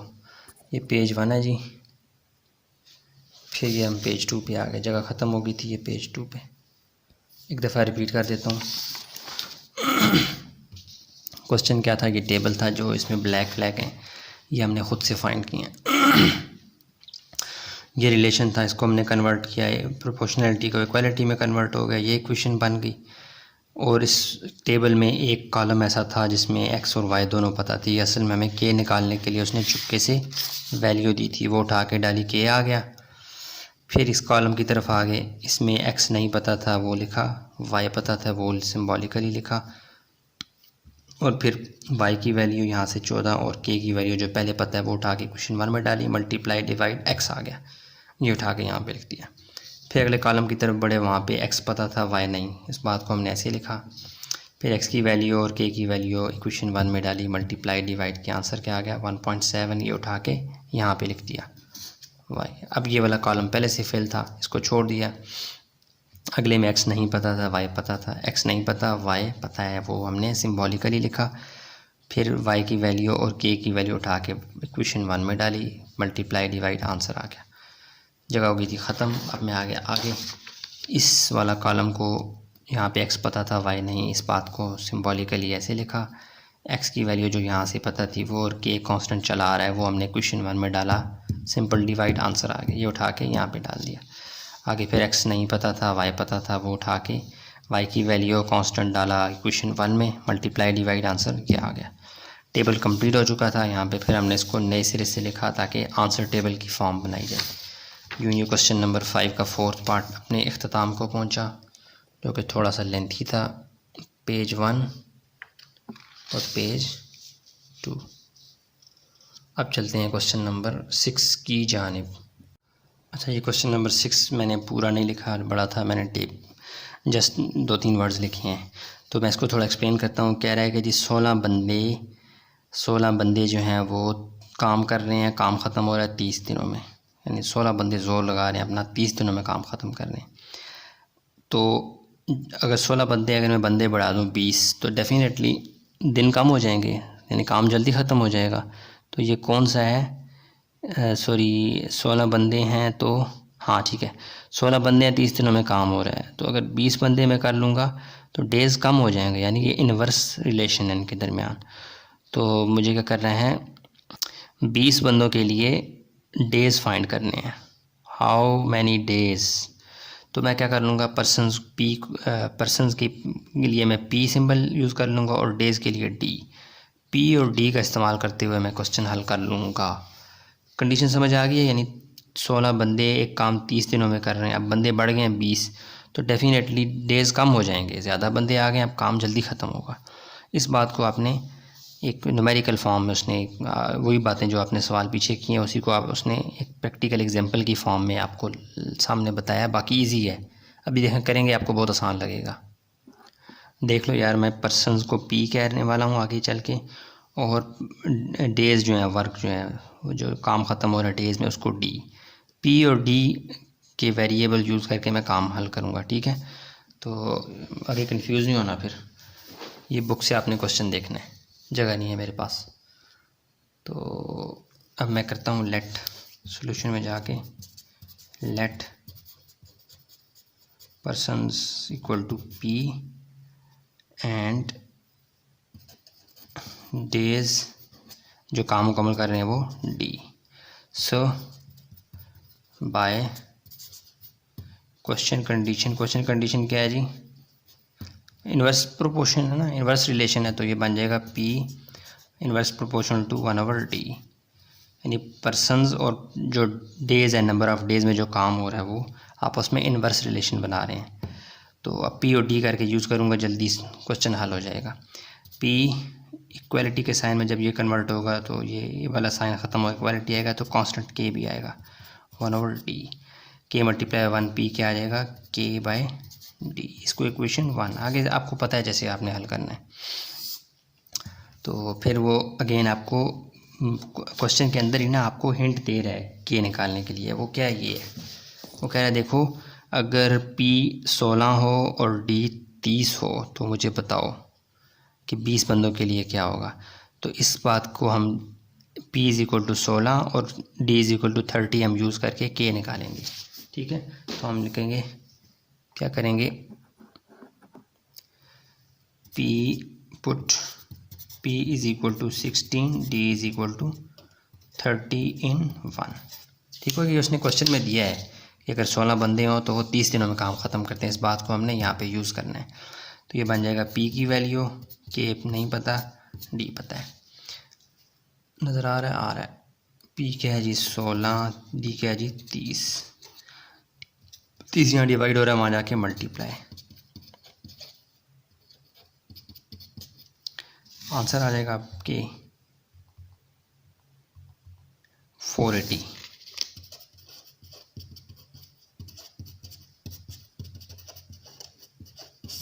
अब उसने आपसे पूछा हुआ जो यानी सवाल उसने बनाया है ना, वो अब हम यहाँ पे लिखेंगे। व्हेन पूछ रहा है कि अगर बंदे हो जाएं, P इज़ इक्वल टू बंदे हो जाएं पर्सन कितने 20, हाँ 20 हो जाएं, तो कहता है मुझे डेज़ फाइंड करके दो, यानी D। इस बात को मैंने सिम्बॉलिकली ऐसे लिख दिया। अब क्या करूँगा मैं, put P is equal to 20, K is equal to 480 in equation 1। Equation 1 को बहुत अच्छा लगेगा, वो दौड़ती दौड़ती आ जाएगी। वो क्या है जी, P की वैल्यू डालें, K की वैल्यू डालें और D तो आपने फाइंड करना है। P की वैल्यू क्या है 20, K की वैल्यू 480, D यहाँ डिवाइड हो रहा है, वहाँ जाके multiply, 20 multiply by D is equal to 480, 20 यहाँ मल्टीप्लाई हो रहा है, वहाँ जाके divide, D is equal to 480 by 20। 0 0 से कट गया, 2 1 ज़ार 2, 2 2 ज़ार 4, 2 4 ज़ार 8, तो D क्या आ जाएगा, सही हो गया ना। हमने बंदे बढ़ा दिए, दिन कम हो गए, ये आंसर आ गया। वाह, देखो सवाल को आपने बुक से देखना है, जिसमें कह रहा था कि अगर 16 बंदे हैं वो काम ख़त्म करते हैं कितने दिनों में, 30 दिनों में। तो कहता है 20 बंदे कितने दिनों में काम ख़त्म करेंगे। सबसे पहले तो मैंने पर्सनस और डेज़ को उड़ाया, मैंने कहा तुम सिंबल्स में कन्वर्ट हो जाओ। पर्सनस को P नाम दिया, नंबर ऑफ़ डेज़ को D नाम दिया। क्वेश्चन कंडीशन के मुताबिक उनके दरमियान जो रिलेशन बन रहा था वो इन्वर्स था, तो P inversely proportion 1/D convert किया, इक्वेशन में लाया। फिर उसने खुद ही कहा था कि 16 बंदे 30 दिनों में काम ख़त्म कर रहे हैं, उस डाटा को यूज़ करके K निकाला। फिर आगे जो पूछना चाह रहा था वो कह रहा था 20 बंदे कितने दिनों में काम ख़त्म करेंगे। इसको सिम्बॉलिकली मैंने ऐसे लिखा कि P20, D नहीं पता।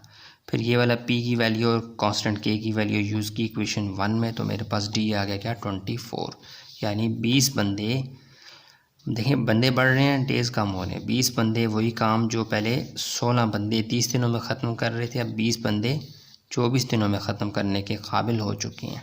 अगर ये नंबर और मैं बढ़ा दूँ, ये नंबर और कम हो जाएगा। ये इनवर्स रिलेशन की वाज़ेह निशानी है। क्वेश्चन नंबर 6 तमाम का तमाम आपकी स्क्रीन में आ चुका है। अब लास्ट पार्ट को देखते हैं, लास्ट क्वेश्चन को। अच्छा जी, क्वेश्चन नंबर 7 आपके सामने लंबा सा सवाल है लेकिन ईजी है। ये जैसे फ़िज़िक्स के न्यूमेरिकल्स हैं ना, ये उस तरह उसने घुसाए हुए हैं, लेकिन बहुत आसान है। इसमें क्या कह रहा है, the frequency of radio waves varies. Symbol अब इस दफ़ा खुद बना के दे रहा है, पिछले सवाल में तो हमने सिंबल बनाए थे ना, इस तरह वो सिंबल बना के दे रहा है। एफ़ और ये लैम्डा, लैम्डा ही बोलते हैं इसको ना, हाँ।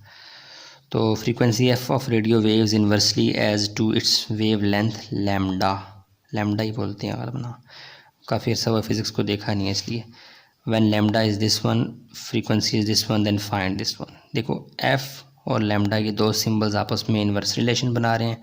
फिर lambda और f की वैल्यू आपको दे रहा है, इट मीन्स वो आपको k निकालने का बोल रहा है। उसके बाद कहता है आराम से आप निकालो, फ्रीक्वेंसी नहीं पता होगी, वेव लेंथ पता होगी, लेंथ नहीं पता होगी, फ्रीक्वेंसी पता होगी। जब हम इसको सिंबल्स की ज़ुबान में डालेंगे ये सवाल बहुत ही ज़्यादा ईजी हो जाएगा।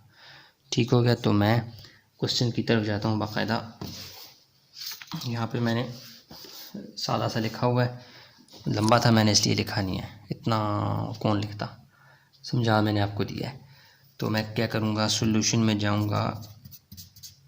गिवन दैट हमारे पास क्या है जी, सिंबल्स उसने खुद बना के दिए, इसलिए मैं सपोज नहीं करूँगा कि let frequency f, let lambda है, लैम्डा ऐसे नहीं, उसने खुद बोला हुआ, इसलिए मैं अब डायरेक्ट उसी की बात लेके लिखूँगा। वो क्या कह रहा है, फ्रीक्वेंसी इन्वर्सली है किसके, वेव लेंथ के। ठीक हो गया। इस बात को अब हम कन्वर्ट करेंगे, एफ इज़ इक्वल टू के ले आते हैं मल्टीपल 1/λ। और भी कांस्टेंट कोई हो सकता है लेकिन हम के ले आते हैं। तो अब इसको के मल्टीपल 1 क्या हो जाएगा, एफ इज़ इक्वल टू के बाय लैम्डा, इक्वेशन 1। यार इसको लैम्डा बोलते हैं क्या बोलते हैं मुझे अब समझ नहीं आ रही, अगर कुछ और इसका नाम हुआ तो सॉरी, ठीक है, लेकिन ये लैम्डा ही मेरे माइंड में आ रहा है। एफ इज़ इक्वल टू के बाय लैम्डा 1, इक्वेशन 1 हो गया। अब आपने क्या करना है, वैल्यूज़ उठा के डालनी है, पुट जो उसने दी हुई है, put f is equal to क्या वैल्यूज़ हैं, ये कि मैं है ना 3800 और 100, साथ में यूनिट भी है लेकिन मैं यूनिट स्किप करूँगा, आखिर में यूनिट लिख देंगे। तो एफ़ क्या है जी 3800, लैम्डा क्या है जी, नहीं यार की फ्रीक्वेंसी है, ये फ्रीक्वेंसी 100 है, लैम्डा है जी 3800, 1 इक्वेशन 1 में डालना है। ठीक है, ठीक है 100 ये उठा के 1 में डालें तो एफ़ क्या आ जाएगा, एफ़ 100, के नहीं पता हो गया 3800, ये यहाँ जाके मल्टीप्लाई हो जाएंगे, 100 मल्टीप्लाई बाय 3800 इक्वल टू के। तो ये क्या बन जाएगा, के बन जाएगा 380000 इक्वल टू के, सीधा करके लिखें के इज़ इक्वल टू 380000। अब आप आ जाएं ए की तरफ, ए को सिम्बॉलिकली लिखें, फ्रीक्वेंसी फाइंड करनी है यार, लिख ही देता अच्छा था। देखो अब ये फ्रीक्वेंसी फाइंड करनी है और वेवलेंथ गिवन है, तो हम लिखेंगे व्हेन लैम्डा इज़ 1600, फ्रीक्वेंसी आपने फाइंड करनी है, वही सवाल की फॉर्म बना लेनी है। ठीक हो गया। अब आप लिखेंगे put lambda is equal to 1600 और के आपके पास क्या है 380000 इन 1, इक्वेशन 1 बिकम्स क्या हो जाएगी, किधर क्या यार, ये बन जाएगी एफ वैसे का वैसा इक्वल टू 380000, ये 20 से कट के, तो इक्वल टू ये क्या आ जाएगा 3800 डिवाइडेड बाय 16, 237.5, फ्रीक्वेंसी क्या आ जाएगी 237.5, और उसकी जो यूनिट है वो भी साथ आप लिखते हैं, वो क्या है जी हर्ट्स, किलो हर्ट्स की एटसेट, ना भी लिखें तो भी चलेगा। अब आगे यानी हमने क्वेश्चन नंबर 7 का पार्ट ए हल कर दिया, बी की भी सिम्बॉलिकली लिखें, वो क्या है जी व्हेन फ्रीक्वेंसी क्या है जी, क्या है किताब 1000, लैम्डा आपने फाइंड करना है। तो अब क्या करेंगे, पुट और के क्या है आपके पास, ये किधर गया 3800 इन 1, तो ये आ जाएगा एफ़ की वैल्यू, के की वैल्यू और लैम्डा, ये है ना, वैल्यूज उठा के डालेंगे, ये क्या है 1000 ये लैम्डा यहाँ डिवाइड हो रहा है, वहाँ जाके मल्टीप्लाई,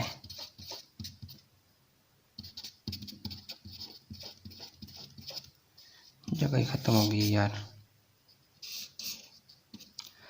यहाँ है 1000 डिवाइड मल्टीप्लाई हो रहा है, वहाँ जाके डिवाइड, ठीक है हल हो गया। ये 30 से कट के, तो लैम्डा क्या आ गया जी 380, डिवाइड बाय 1 लिखने की ज़रूरत नहीं है, तो लैम्डा भी आ गया और ये भी आ गया, इसकी क्या थी मीटर एम। ठीक हो गया, ये सवाल बहुत इजी था, क्वेश्चन तो खौफनाक था लेकिन इसका सॉल्यूशन इजी था। एक दफ़ा रिपीट कर देता हूँ, सवाल तमाम आपके सामने है। गिवन क्या था जी, ये रिलेशन गिवन था, उस सवाल में उसने बोल के लिख के मेंशन किया था, हमने उसको सिम्बॉलिकली लिखा, लैम्डा ये इक्वल क्या कहते हैं इसे वेरीज का साइन ख़त्म किया तो कांस्टेंट किया, या कुछ और भी कांस्टेंट आ सकता है, मुझे लगता है इसका कांस्टेंट कुछ और है, यानी फ्रीक्वेंसी और लैम्डा के लिए जो कांस्टेंट यूज़ होता है वो कोई और सिंबॉलिकली कुछ और है शायद, लेकिन मैंने जो के यूज़ करता आ रहा हूँ मैंने इसलिए के ही यूज़ किया है। ठीक हो गया, वो आपने कन्फ्यूज़ नहीं होना, ये फिज़िक्स का सवाल नहीं है, मैथ का है। तो एफ इज़ इक्वल टू के डिवाइडेड बाई लैम्डा, लैम्डा ही बोलते हैं इसको यार गालमन। इक्वेशन 1 आ गया। इसमें क्वेश्चन के अंदर ही उसने फ्रीक्वेंसी और ये लैम्डा गिवन था वो उसने आपको दिया हुआ था, वो मैंने उठा के डाला के निकालने के लिए, के निकल आया। उसके बाद क्वेश्चन नंबर 7 के पार्ट ए की तरफ आ गए। जो स्टेटमेंट थी उसको सिंबॉलिकली मैंने लिखा कि लैम्डा ये है, फ्रीक्वेंसी फाइंड करनी है, लैम्डा की वैल्यू और के कांस्टेंट की वैल्यू उठा के 1 में डाली, डिवाइड मल्टीप्लाई डिवाइड के आंसर क्या आ गया 237.5। फ्रीक्वेंसी की यूनिट भी साथ लिख दी जानबूझ के। फिर पार्ट बी के लिए मैंने सिंबॉलिकली इसको ऐसे लिखा, एफ़ गिवन है तो ये वाला साइन नहीं पता था, तो हमने एफ़ की वैल्यू और के की वैल्यू फिर अगेन इक्वेशन 1 में डाली, मल्टीप्लाई डिवाइड के आंसर क्या आ गया 380 और उसकी यूनिट एम साथ लगा दी। ठीक हो गया, ये पूरा का पूरा सवाल नाज़रीन व हाज़रीन व गायबीन आपके सामने है। अब इंशाल्लाह क्वेश्चन नंबर ख़त्म हो गया, 3.1 डी मुबारक को ख़त्म हो चुकी है। 3.1 ख़त्म ही नहीं हो रही है, पता नहीं किस ज़ालिम ने ABCD बनाई है, एक तो बना देता 3.1 3.2 3.3, अजीब। चलो एक्सरसाइज 3.1 डी ख़त्म हो गई है, उसके बाद 3.1 ई शुरू होगी, वो इंशाल्लाह नेक्स्ट वीडियो में। तो दुआ में याद रखें, मिलते हैं नई वीडियो में। अस्सलामु अलैकुम।